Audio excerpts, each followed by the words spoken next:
Donald Trump looks for a way to capitalize on any opportunity to make some money, especially when it comes from someone else's work. He might as well go ahead and make sure that happens. So now the latest example is that a New York Times expose about his official White House photographer. She took thousands of photos of him and everything that was going on, and she wanted to publish a book. Pretty normal thing for a photographer to do. But before she could do that, he wanted to profit off of her work.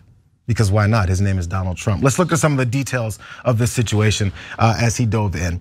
As President Donald J. Trump's tenure came to an end, the chief White House photographer, Shealah Craighead, who had traveled the world with him and spent countless hours inside the White House snapping pictures, notified Mr. Trump's aides that she intended to publish a book collecting some of her most memorable images.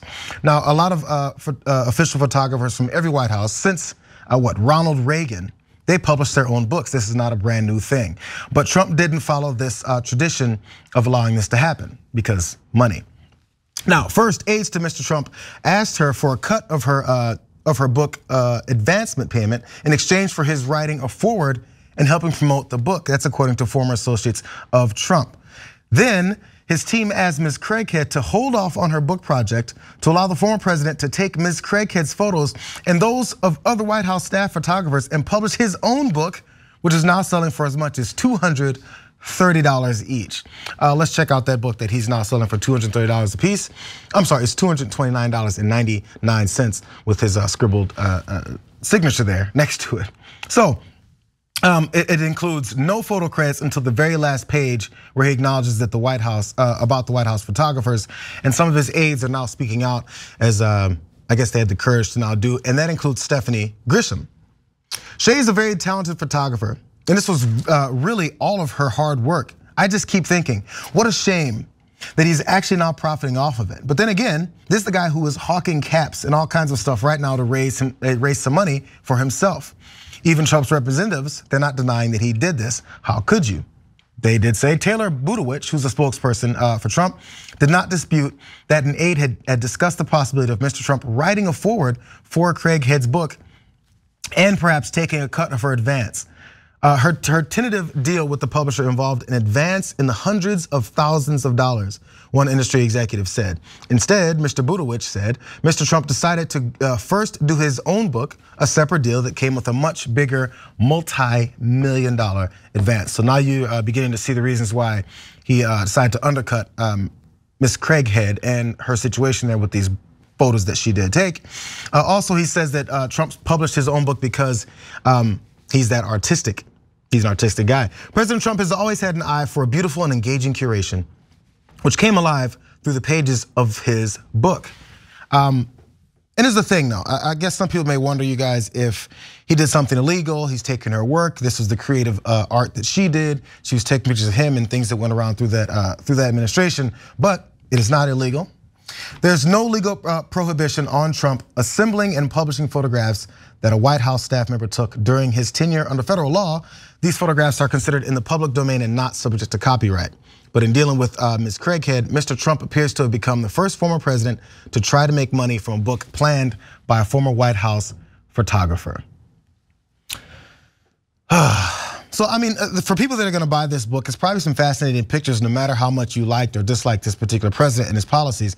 It's probably also a definite level of artistic nature to this. But I wonder if this is gonna turn off people from buying this. What do you guys think? I think that quote from the Trump spokesperson is so rude. To like, first they're stealing the labor, the work, and the art of this White House photographer because they know that they can get away with it legally. But he's also giving Trump the artistic credit. What does he say? That Trump's always had an eye for beautiful and engaging curation, and they came alive. He didn't, I very highly doubt he picked the pictures in that book. But I mean, even if he did, he didn't take the pictures. He's not the artist, the photographer is. And they're just undermining, her ability to make the book, because now she's saying she's not going to, or she's at least holding off on it, and profit off of her hard work. And just because it's in the public domain and they know they can get away with it legally, they've done it. and very much to the detriment of this person who actually did all of the work. Yeah, I think you put it really well. I would also add that, like, I know I'm not a lawyer, so this isn't legal advice, but if you wanted to try and do something transformative to it, to turn it into something new, might be an interesting angle. Like if she said, take the book and turned it into a series of toilet seats or something like that, in order to just get a couple steps ahead and then, I don't know, push the product and maybe take some money away, could be another strategy. This makes me wonder when it comes to things like even say his, every president ends up with a presidential library. I'm not sure what the planning parts of that are. Probably not at all, because he's keeps teasing a potential run again in 24. But even when it comes to things like that, to what degree will he take his hands off of something and be like, okay, someone's gonna develop this in this place, curate it, and combine all these things, even if he's the subject matter in some of these photos. It's not like everything in this is Donald Trump's face, or else he'd have a different problem with people buying this. But so even when it comes to things like, say, a presidential library, what kind of books they put in it, I'm not sure the process with that, as you pointed out, Lance, you're not an attorney, but I'm not sure the planning process when it comes to those, but will he even let that happen without him trying to get some level of credit or money? It's not even the credit, it's the money involved. As you mentioned, as I mentioned, the multi-million-dollar aspect of this that he's looking to get, which he probably will. It's one thing to say that Trump is doing this for a specific reason. I think that might be because he just likes to squeeze stuff for every extra cent and penny, because he's not really good at business. And especially if you look at what just happened recently, his social media is collapsing, like in free fall. So I can see if you're just a terrible businessman, every idea you do is just kind of ridiculous. I'm gonna sell you steaks at more money than you pay for steaks. I'm gonna sell you diamonds that no one cares about. This is just like gonna be in that long line. Then stealing ideas seems in line with everything else that he does. Yeah, and you mentioned the presidential library, JR. So I was just gonna say, I'm sure that there'll be a Trump gift shop inside of it whenever they build it, selling this picture book of pictures that he didn't take. But I would also like to say that I single-handedly am the downfall of Truth Social, because they banned me. And if they had allowed me onto their platform, I would have made it something amazing. So, this is what you got. There's still time. Cancel culture, 1984. That's wild. I got kicked off Dave Rubin's social media network as well. Wait, hold on.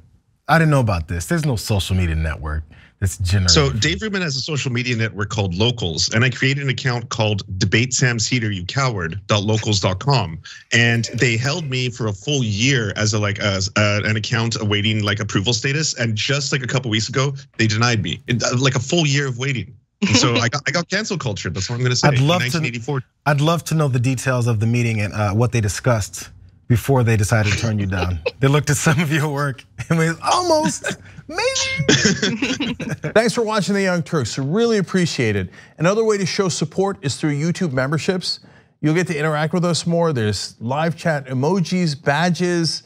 You've got emojis of me, Anna, John, JR. So those are super fun. But you also get playback of our exclusive member-only shows and specials right after they air. So all of that, all you gotta do is click that join button right underneath the video. Thank you.